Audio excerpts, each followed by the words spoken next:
Hi. My first exposure to Godzilla was the Super Nintendo game Super Godzilla when I was about 3 years old. I remember it vividly. The music and the sounds will forever resonate in my head. I've watched many of the films, but there's a lot to count. Godzilla has been around for 65 years, first appearing in 1954. There are a total of 35 films, 32 of which are produced by the Japanese company Toho, 3 of which have been produced by Hollywood studios. There's an American version in 1998. It was just called Godzilla.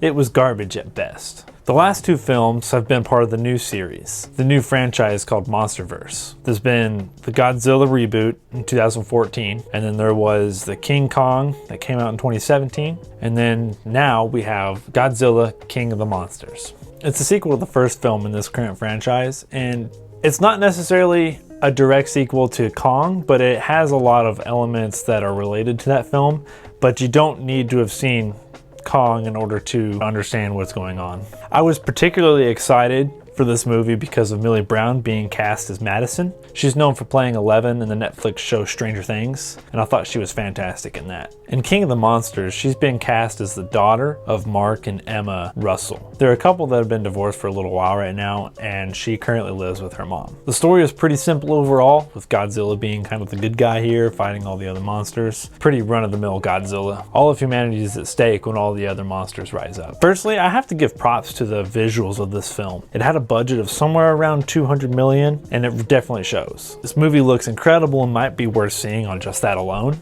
Many different monsters make an appearance and they all look incredible, especially Godzilla, Mothra, and Ghidorah. Cinematography did a great job as well. There's a lot of shots where they zoom in from the ground all the way up to the monster's face, and it makes the monsters look really enormous and makes them look really cool. Next, sound design, nothing short of incredible. Just as the first movie, the monster sounds are amazing. They sound really nice. That classic Godzilla roar that pretty much you have to be living under a rock to have never heard it sounds great. The music is also done really well. There's this tribal chanting and drums that play kind of throughout the entire movie. And it reminded me a lot of the God of War game that came out for PlayStation 4 last year. Turns out that the guy who did the music, Bear McCreary, also did the music for God of War. He definitely has a signature sound that's recognizable because I was thinking about God of War while I was watching that movie. It added a certain effect to the monsters that it just made them seem like they were maybe more divine and maybe just something you really don't want to mess with. Where this film lacks is in the writing. I'm not sure who there is to blame because the movie is over 2 hours long and there's a lot of stuff that happens. I think it should have been a little bit longer or maybe stretched into 2 movies, but I understand with budget constraints and time constraints that maybe they couldn't have done that. But if the film had been just a little bit longer and they expanded on the characters a little bit more, that maybe it would have worked out a little bit better because honestly, I was kind of bored in the first half of the movie. There's a lot of things that happen that just don't really make a lot of sense. There's one scene in particular where the main characters have been taken by someone else, some military group, and when someone goes to save them, he holds a gun to them and there's these other guys holding guns at him and nobody shoots each other. That just doesn't make any sense to me.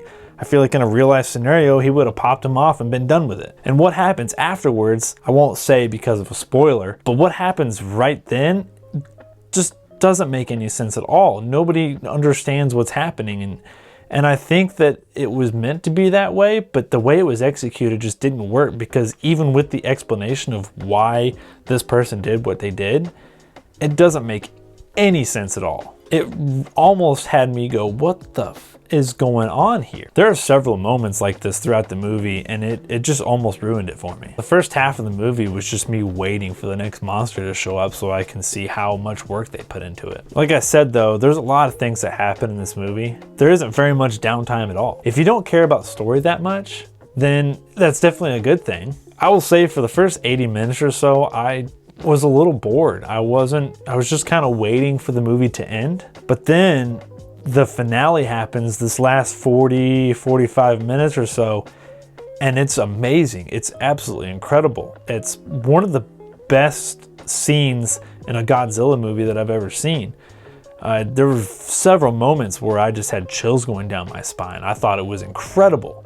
It's so epic and amazing, and the whole movie should have been like that. So I don't really have a whole lot more to say because there's not a lot to this film.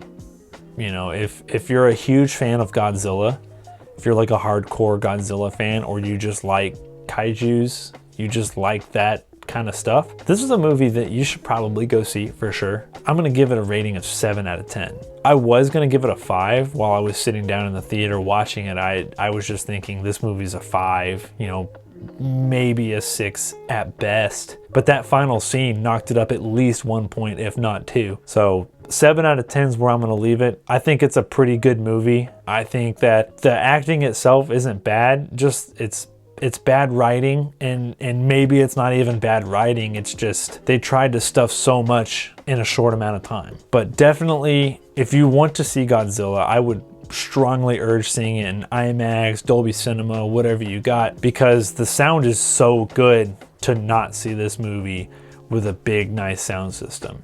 If you have just like cheap little TV speakers at home, it's probably not worth you checking it out. But that's pretty much it.